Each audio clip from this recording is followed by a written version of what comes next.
how do you go about finding your own voice? This is something I'm assuming most of you are thinking about, which is like, okay, yeah, Dave, you found space, you created this astronaut, you've got a 350-pound version of her now that you're lugging around the country, and the crate gets delivered, and it's destroyed each time. So the answers are quite simple, right? It's really about being something and someone and a brand that people remember.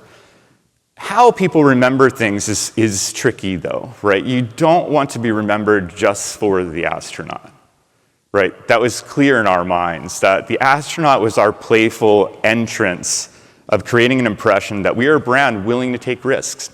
We are a brand willing to go in a different direction in a way that stands out, hopefully is playful, too. Like, we definitely want to project playfulness as a brand in our space because no one else does.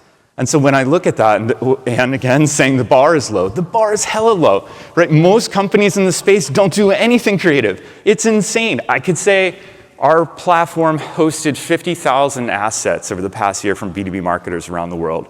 I would say less than 1%, less than 0.5% are truly unique assets that really stand on their own. And if I was able to meet the marketer behind them, I would give them a hug and be like, yeah, that's really compelling work. Nicely done. Embrace your quirks. If you haven't already noticed, I would say quirky is probably the kind way to describe me.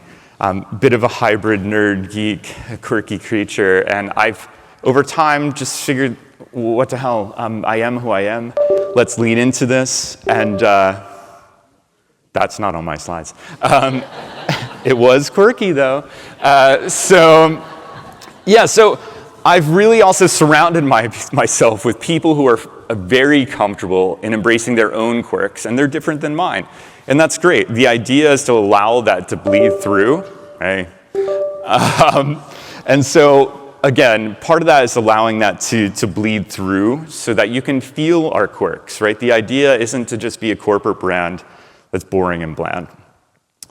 And doubling down on what makes you you. This part specifically, I think, came back to some decisions I had to make personally, which was, do I want to put my position and my brand and possibly my career on the line by doing something that no one else is comfortable with? As you might recall, I said we were this little company. We were sold to a massive organization.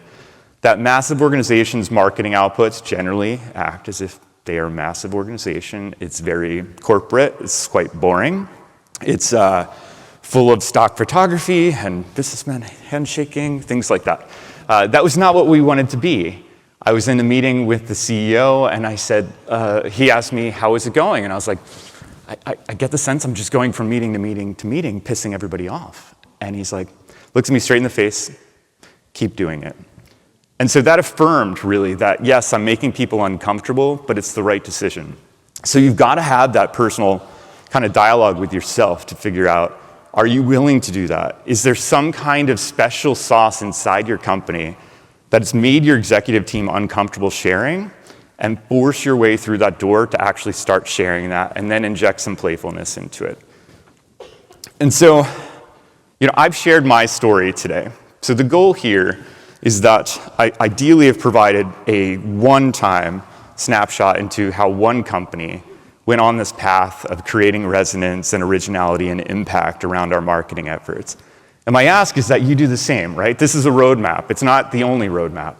And so the goal for me is that a year from now, some of you come back, allow us to understand what you've done, how you've engaged with your market, and how you became bold.